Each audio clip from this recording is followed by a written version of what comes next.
Hello to all you soon-to-be non-smokers and non-vapers.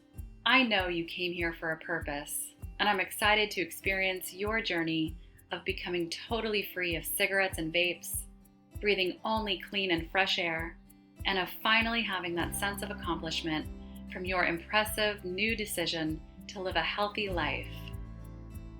Before your smoking cessation begins, it's very important to know the truth about nicotine and exactly how it affects your body and mind.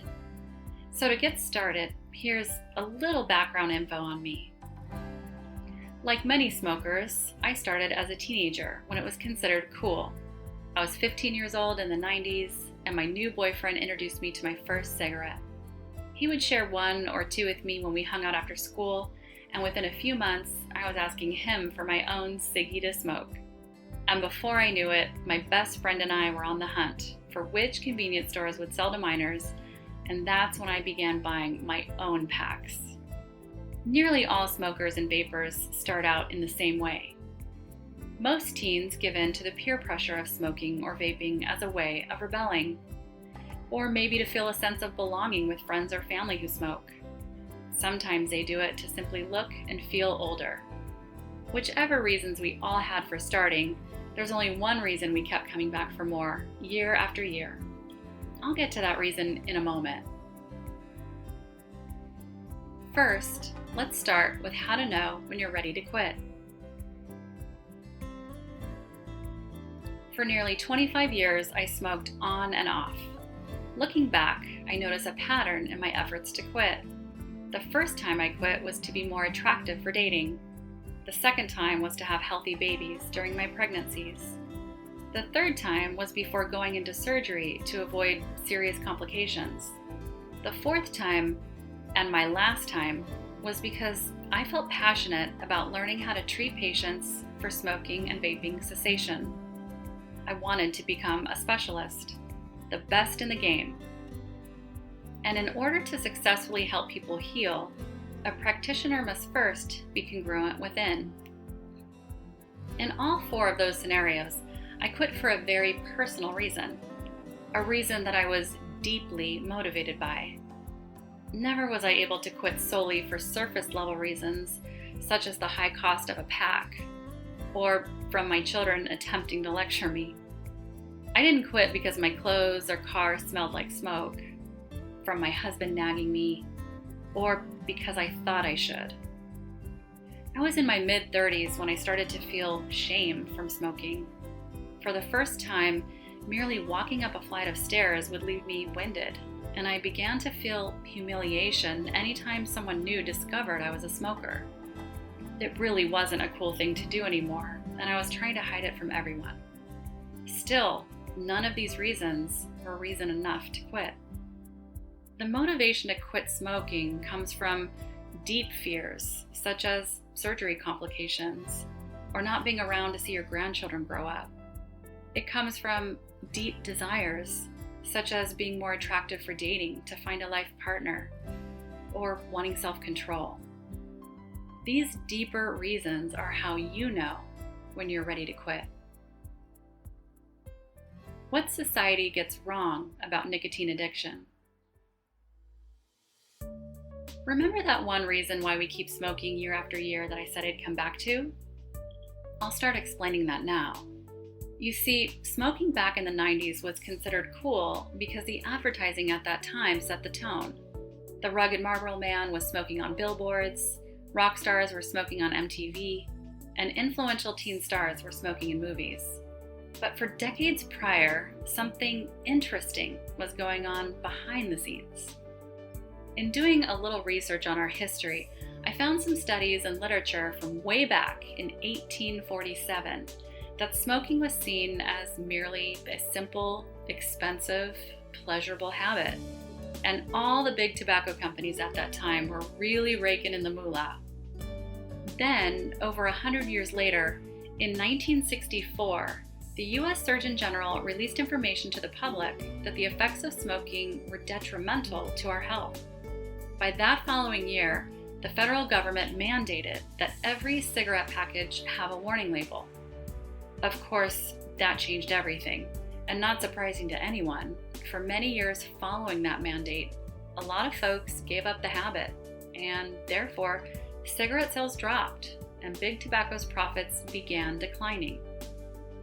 Many years later, in 1971, Michael Russell, a tobacco researcher, produced a new study that hypothesized nicotine as an addictive chemical. His hypothesis, however, was based on limited evidence, and it was later concluded that Russell was being compensated for this research by one of the major tobacco companies. Can you guess why big tobacco would want to produce research that nicotine was physically addicting? Regardless of that pseudo-study, the news that nicotine was an addictive chemical spread like wildfire through media outlets.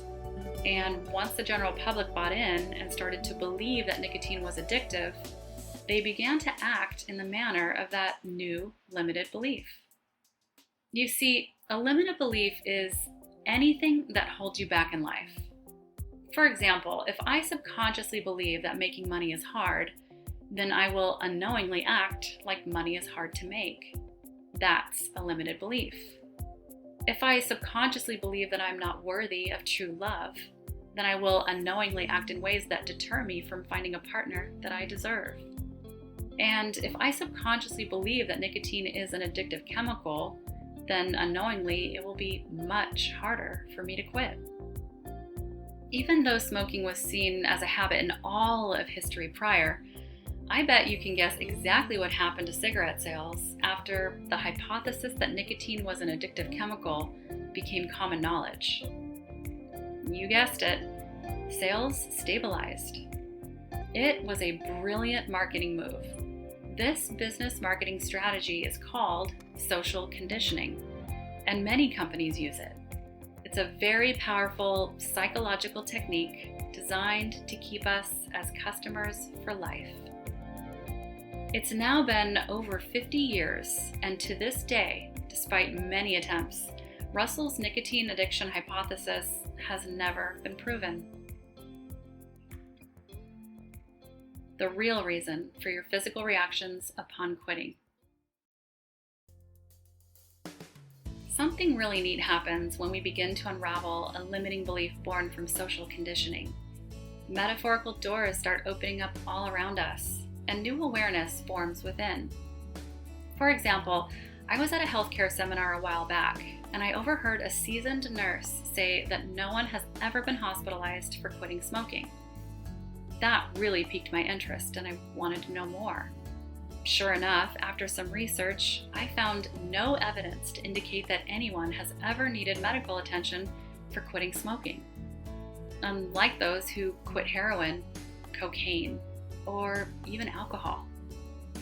Folks with a true chemical addiction can experience serious organ failure if they don't quit properly. And we all know that using too much of those substances can result in fatality.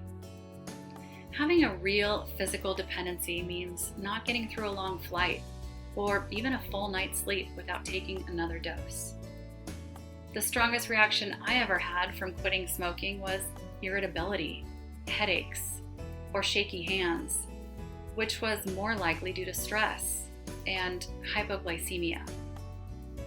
Did you know that each cigarette and vape contains 18% or more sugar? When tobacco is cured, it is soaked in sugar water and then dried out. In a peer-reviewed study, it concluded that during inhalation, the sucrose from the tobacco leaks through the alveolar walls of the respiratory bronchioles and distributes systemically, while the glucose and fructose are taken up by respiratory tract tissues. In other words, for every puff taken, whether from a cigarette or a vape, it is a direct hit of sugar into the bloodstream. And when people quit, they may experience a variety of symptoms for low blood sugar, also known as hypoglycemia. Whether you are a smoker or not, most of us have experienced the symptoms of low blood sugar, like shakiness, headaches, anxiety, irritation, dizziness, nausea, even blurred vision. But we can usually remedy those effects by simply eating more fruit. There is one more physical reaction upon quitting that people may experience, and that is weight gain. This one was a big concern for me. So here's exactly what happens. As you already know, when tobacco is cured, it is soaked in sugar water and then dehydrated for the purpose of creating cigarettes. This dehydration process is also performed before extracting the nicotine from the tobacco leaves for the use of vaping. As expected, when someone smokes or vapes regularly, their bodies become dehydrated. In addition, propylene glycol is one of the 4 ingredients of e-liquid and is another major cause of dehydration in vaping. So upon quitting, a person may experience anywhere from 2 to 5 pounds of cellular rehydration. This is not fat or water retention. It is the process of becoming denser, having each cell weigh slightly more, because your body is rehydrating back to its healthy state. Some great ways to give your body the support it needs during the cessation process is to drink more water, take regular deep breaths of fresh air, eat more fruit, and keep yourself as cozy and comfortable as possible. Now that we understand how social conditioning has taken place, and knowing the real reason why our bodies have physical reactions upon quitting, where does that leave the smoker and those of us who feel captive to cigarettes or e-cigarettes? To wrap up here, let's circle back to the very beginning. Your best action to take. Tobacco smoking has been around for thousands of years, and from the very beginning, it started out as a pleasurable habit. And now you all know that it still is just a habit. The definition of a habit is a subconscious behavior or a mental reaction to a specific situation. That's why deeper fears and desires are the motivators needed to quit, because they also come from the subconscious. Smoking is purely mental, subconscious programming. For example, there are some smokers that wake up one day with extra confidence, make a mental decision to quit cold turkey, and never look back. They may have a day or two of reactions like fidgety hands or sense of void with their time, but they do not allow the limited belief of social conditioning to hold them back. I know that most smokers, even when deeply motivated, are not quite as confident as that. They're nervous about quitting. In my experience, people view cigarettes as symbolic friends who've been there for them through thick and thin as a source of comfort. And like most comforts in life, we can hold on tight. That's why custom-tailored hypnotherapy works so well. Together, we tap into the extraordinary healing power of your mind, and in return, it will lovingly take care of everything for you.